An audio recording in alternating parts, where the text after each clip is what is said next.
ఇవాళ బాల్కొండ పోలీసులు ఒక గాంజా అమ్మే ఒక ముఠాని పట్టుకోవడం జరిగింది.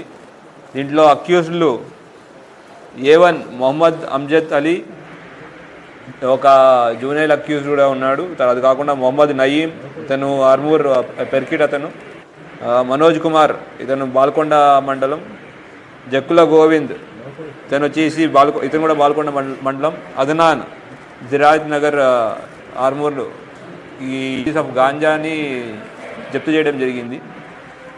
అది కాకుండా ఇంకొంతమంది అక్యూజ్లు అబ్స్కాండింగ్లో ఉన్నారు. మున్ని అని కిన్వట్, వహీద్ సుల్తాన్ ఆర్మూర్, సోఫియాన్ ఆర్మూర్, ఇట్లా చాలామంది అబ్స్కాండింగ్ ఉన్నారు. విషయం ఏమిటంటే ఇవాళ ఈ మాదక ద్రవ్యాలు అమ్ముతున్నారనే ఒక ఇన్ఫర్మేషన్ రావడంతో బాల్కొండ పోలీసులు ప్రభుత్వ జూనియర్ కళాశాల ప్రాంగణంలో ఇటు అమ్ముతున్నారని తెలిస్తే అక్కడికి వెళ్ళి రైడ్ చేయడం జరిగింది. అక్కడ అమ్జద్ అనే అతనితో పాటు నయీం, అదనాన్, మనోజ్, గోవింద్ మరియు ఒక జూనియర్ అంటే బాల నేరస్తుడు కూడా ఉండడం జరిగింది. వాళ్ళని అదుపులో తీసుకుని వాళ్ళు క్వశ్చన్ చేస్తే వాళ్ళ దగ్గర 1.2 kgs ఆఫ్ గాంజా అంటే ఇంటర్మీడియట్ క్వాంటిటీ 30,000 రూపాయలు వాళ్ళ దగ్గర దొరకడం జరిగింది. వాళ్ళని క్వశ్చన్ చేస్తే వాళ్ళు చెప్పిన విషయం ఏమిటంటే ఈ అమ్జద్ అనే వ్యక్తి ఇంతకుముందు కూడా పలు గాంజా కేసుల్లో ఇన్వాల్వ్ ఉన్నాడు.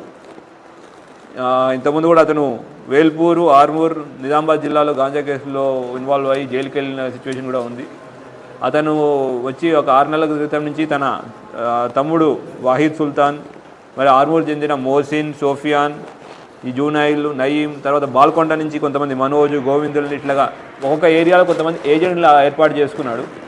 ఇతను చేసేది ఏంటి అంటే ఇక్కడి నుంచి నాందేడ్లో వెళ్ళి కిన్వట్లో మున్ని అనే వ్యక్తి దగ్గర గాంజా కొన్ని ఇక్కడికి వచ్చి దాన్ని చిన్న చిన్న ప్యాకెట్లు 5 గ్రాముల ప్యాకెట్ల కింద విభజించి ఈ ఏజెంట్ల ద్వారా జనాలకి 400 రూపాయలకి, 500 రూపాయలకి 500 గ్రాముల ప్యాకెట్లు అమ్మడం జరుగుతూ ఉంటుంది. దీని ద్వారా అమ్మినందుకు ఏజెంట్లకు కూడా 100 రూపాయలు లాభం అన్నట్టు ఈ ఏజెంట్ల ఒక సిస్టమ్ ఏర్పాటు చేసుకుని మన యువతని టార్గెట్ చేస్తూ ఈ బానిసలు అయ్యేటట్టు ఇతను ప్లాన్ వేశాడు. దాంట్లో వీళ్ళు ఏజెంట్స్ అందరూ యాక్టివ్గా పార్టిసిపేట్ చేశారు. అయితే దీంట్లో ఇంకో విషయం ఏంటంటే బయట నుంచి మహారాష్ట్ర నుంచి నాందేడ్ నుంచి రావడం, కిన్వట్ నుంచి రావడంతో పాటు ఇక్కడ కూడా పట్టుకోకుండా ఉండడానికి బాలల్ని చిన్నపిల్లల్ని మైనర్స్ని వాడడం కూడా జరిగింది. సో సరే మైనర్ని కూడా తీసుకెళ్ళి మేము జూనైల్ జస్టిస్ బోర్డు ముందు ప్రవేశపెడతాం. అట్లానే పిల్లల్ని వాడినందుకు కూడా జూనైల్ జస్టిస్ యాక్ట్ మీద కూడా ఇతని మీద కేసు పెట్టడం జరుగుతుంది. మనం అబ్జర్వ్ చేసుకోవాల్సిన విషయం ఏంటంటే అందరికీ చిన్నపిల్లలు కూడా చిన్నపిల్లలు కానీ ఎక్కడైనా తిరుగుతుంటే కూడా అనవసరంగా తిరుగుతున్నా కానీ లేదంటే వాళ్ళకి అనుకోకుండా వాళ్ళ స్తోమత మించి డబ్బులు వాళ్ళ దగ్గర ఉన్నా కూడా మనం అనుమానపడాల్సినట్టుగా మనకు క్లియర్ అర్థమవుతూ ఉంది దీన్ని బట్టి. అట్లానే మీడియా మిత్రుల ద్వారా ప్రజలందరికీ విజ్ఞప్తి, మీకు ఎక్కడైనా ఎటువంటి డ్రగ్స్ కానివ్వండి, ఇతరత్ర నార్కోటిక్ సబ్స్టెన్సెస్ ఏవైనా అమ్ముతున్నట్టు కానీ ఇన్ఫర్మేషన్ ఉన్నా లేదంటే అనుమానం ఉన్నా మా లోకల్ పోలీస్కి ఇంటిమేట్ చేయాల్సింది కోరుతున్నాం. ఎందుకంటే ఇది ఒక మహమ్మారి, మొత్తం మన యువతని, మన దేశాన్ని నాశనం చేస్తూ ఉంది. దాని గురించి తెలంగాణ పోలీస్, టీనా ఈగల్ అని, తర్వాత లోకల్ పోలీసులు, CCS, తర్వాత ఎక్సైజ్ పోలీసులు అందరూ దాని గురించి ఫైట్ చేస్తున్నారు.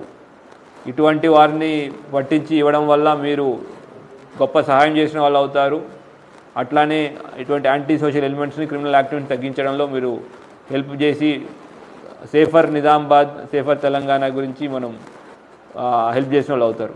ఎంత మొత్తం ఆపరేషన్ని inspector CI Armoor rural John Reddy గారి ఆధ్వర్యంలో ముఖ్యంగా ఎస్ఐ బాలకొండ శైలేందర్, దాంతోపాటు అతని టీం శంకర్ PC బాల్కొండ నుంచి, తర్వాత భరత్ గౌడ్ పట్టుకోవడం, ఇన్ఫర్మేషన్ డెవలప్ చేయడం, తర్వాత ఈ గ్యాంగులు పారిపోకుండా ఉండడానికి ఎంతో కష్టపడ్డారు. వీళ్ళందరికీ అభినందనలు తెలుపుతున్నాం. అట్లానే ఇంకా ఇటువంటి మళ్ళీ మీడియా ద్వారా ఎటువంటి యాక్టివిటీస్ ఉన్నా మాకు ఇన్ఫర్మేషన్ ఇవ్వాల్సింది కోరుకుంటున్నాం. Thank you. జై హింద్. ఈ అప్డేట్స్ కోసం మా ఛానల్ని సబ్స్క్రైబ్ చేయండి.